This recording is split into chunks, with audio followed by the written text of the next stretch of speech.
E3 shows us gameplay of a gritty new survival FPS. Neverwinter isn't the only game getting a new Bard class. Smite now has over 110 playable gods, and even though we didn't see Elder Scrolls 6 this year, new-gen console players are probably happy about their newly enhanced versions of ESO.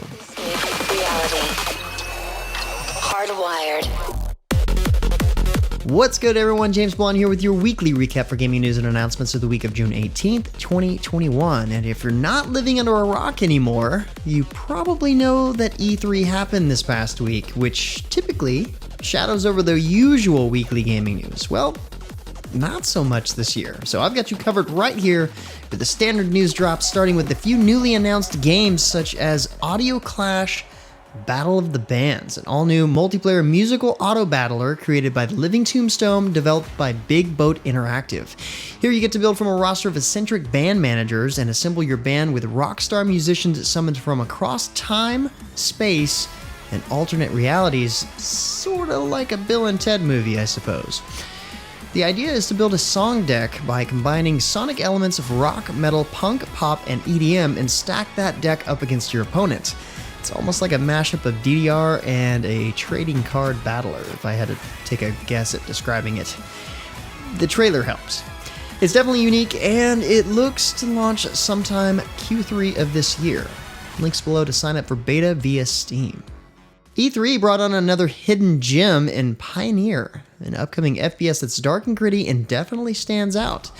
As you might be able to tell from the gameplay trailer here, Pioneer's island setting is a no-go zone, populated by both other players and anomalies. The game looks to offer a mix of single-player campaign alongside more MMO-like elements with an open world that lives by its own rules, and individual monsters and people will react to changes in the weather and time of day. Single-player part is a bit more scripted, but it's nice to have a mix of both options. The game has apparently been around for a little while, but the developer GFA Games has decided to start fresh, and this is what we've been shown so far, and to be honest, it looks pretty sweet. Looking for an indie-developed action-adventure MOBA? Well, Kona Games is hosting their alpha kickoff tournament for Circuits and Shields, Saturday, June 19th. The game itself claims to be a modernized MOBA that is simple to learn, but without sacrificing depth on every level. As an example, it sports an intuitive item system that removes complex recipes while retaining flexibility.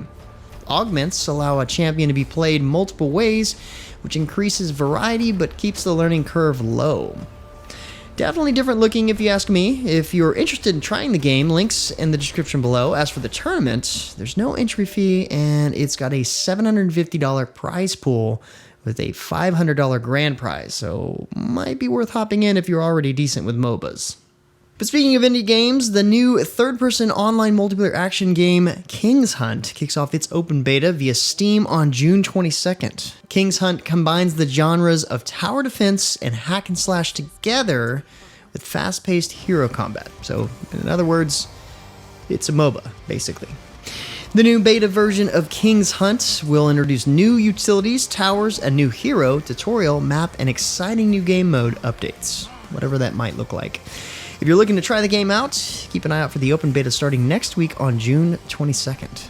Well, seems like Neverwinter isn't the only MMO getting the new Bard class, as Trove rocks the summer with a magical and stylish Bard.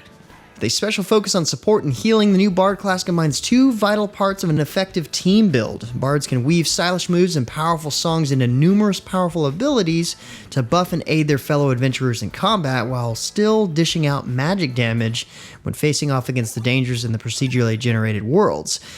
They can exclusively be obtained through crafting on the Chaos Crafter or via one of the new Bard packs. With the addition of the Bard, players now have access to 17 individual classes, but the update also introduces a brand new crafting tier to Christology. The Bard Mancologist now unlocks the ability to craft allies, mounts, wings, and sweet costumes for the Bard class. It's been a minute since we've heard from Trove, it seems, so this update is kind of a sight for sore eyes. Plus, they're mentioning the Nintendo Switch port is just around the corner. The latest update that features the Bard is now live on PC, with console dates to be announced soon. Also this past week, Kakao Games announced the upcoming closed beta test of their online action survival game, Dysterra. As I briefly mentioned in recaps past, Dysterra is a sci-fi survival action game that depicts a dystopian future where exiled inhabitants are forced to be on the perishing Earth to gather the most evolved mineral, terracite. Dysterra's dev team collected a ton of feedback from the alpha testers back in March and have been working hard to implement changes based on that feedback. The beta test will start July 7th and run until July 20th, with the registration now open. All you have to do is follow the link below and hit the request access button on Dysterra's Steam store page. This one seems like it would be pretty fun to test out. Well, it looks like NeoWiz has come to a decision on when to have its grand opening for Bless Unleashed on PC. On August 6th, the game will be free to play, just as it is on the PlayStation and Xbox platforms on PC via Steam. And if you've been playing the betas, you don't have to worry about resets going forward.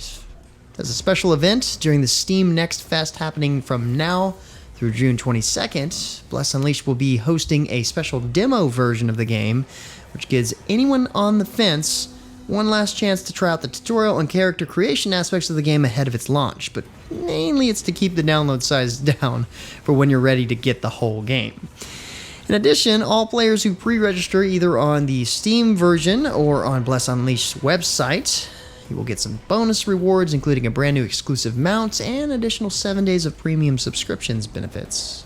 In other MMO news, the heat is actually turned off in Metin 2. Winter returns in full force with the latest content update, Legend of the White Dragon. With 2 new maps to explore, a new dungeon, and new items, players are in for a frosty treat as they prepare to face off against the gargantuan Alistar, the Great White Dragon. To battle the dragon, players must head into the maze-like warren of glacial caverns known as Northwind and battle through 2 levels to reap valuable rewards. New content is available in-game as of now. Also in the news this week, World of Warship gets its new branch of German destroyers and more in update 0.10.5, the Grand Battle. Prepare to fight in the Grand Battle, which happens to be a new temporary battle type that sets super battleships on their path to dominating our seas. You'll also get to try out the new adjustment firing gaming mechanic when you head into battle at the helms of these vast floating fortresses. World of Warships is also preparing to celebrate US Independence Day, as the game will soon feature a set of dedicated combat mission groups, and completing them will bring you dazzling and stars and stripes expendable camouflages, as well as signal flags. These are just a few of many new features and changes that just came to the game in the Grand Battle patch. Plenty more details can be found via the patch notes page, linked in the description below. This past week, Smite increased its roster to over 110 playable gods with the dark sorceress of Arthurian legend, Morgan Le Fay. Channeling her powers towards control, sorcery, and manipulation, Morgan Le Fay will enchant all who stand in her way, including the best and truest knights. She's able to harass enemies with different controlling effects from afar. If enemies get too close, her defensive dragon apparition summon provides her additional opportunities to get back into a favorable position. That's some pretty powerful sorcery if you ask me. Also in the update, the classic Joust map is making a comeback, replacing the current Joust map in all 3v3 and 1v1 normal and ranked Jousts and duel matches. Players are definitely looking forward to its return. Also from Hi-Rez, or by extension Evil Mojo Games, Paladins is getting its first ever crossover with Genlock, the Rooster Teeth animated series. The Genlock crossover pass will unlock 5 in-game champion skins showcasing the stars of the series: Chase, Valentina, Cammy, Yaz, and Kazu. And of course, each comes with their own new voice pack. Fans will also get dozens of thematic cosmetics throughout the pass, including some created by Rooster Teeth artists. More details will be revealed on the Paladins website following the update show happening on Twitch June 23rd, but it looks like the crossover event doesn't officially kick off until July 21st. So maybe we didn't get Elder Scrolls 6 out of E3 this year. I suppose for console players this could be a band-aid for that wound, perhaps. The Elder Scrolls Online announced the console-enhanced version of the game, available now, that's designed specifically to take advantage of both the Xbox Series X and S and PlayStation 5 hardware. So maybe they can experience what it's supposed to be like if they just played it on a PC that's worth a darn. There will be 2 modes that allow players to choose what kind of experience they want to have when playing ESO. Performance mode, which enhances frame rate, enabling 60 FPS at 1440p resolution, or Fidelity mode, which focuses on visuals, enabling 4K resolution at 30 FPS. The new enhanced version of the game is available now on the new consoles, and all you have to have is a purchased copy of the game, and it's a free upgrade. Next up, old school RuneScape's 150th quest has arrived in the game this past week for PC, Mac, Steam, iOS, and Android players, complete with full cross-platform play. A Kingdom Divided, as it's called, is an experience level quest as players go behind the Kingdom of Great Korean's facade of peace and prosperity to unravel allegations of corruption at the heart of the ruling Korean Council. Completing a Kingdom Divided rewards players with the multi-anticipated unlocking of 26 new spells for the Arceus Spellbook. I think that's how you say it.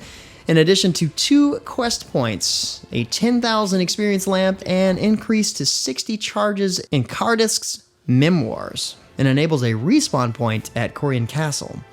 But in other RuneScape-related news, non-old school RuneScape has officially launched in full for iOS and Android devices this past week, bringing its entire open and ever-evolving fantasy world to mobile devices.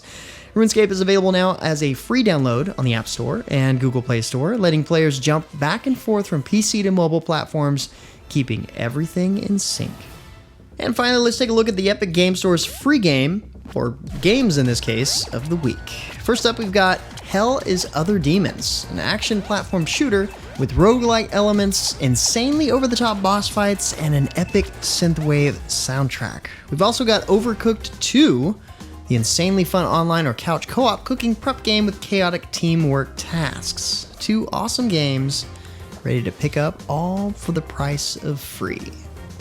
But with that said, that's about it for all the major news and announcements for this week. Be sure to stay safe and keep your families healthy. Like always, you can find more information on the news topics linked in the description below. Feel free to discuss the news or even more news in the comments below. And don't forget to like, subscribe, wash your hands a bunch, hit that little bell icon to get notifications, and of course, share this video. But until next time, guys, that's going to be it for me. I'm James Blonde. See you out there, gamers.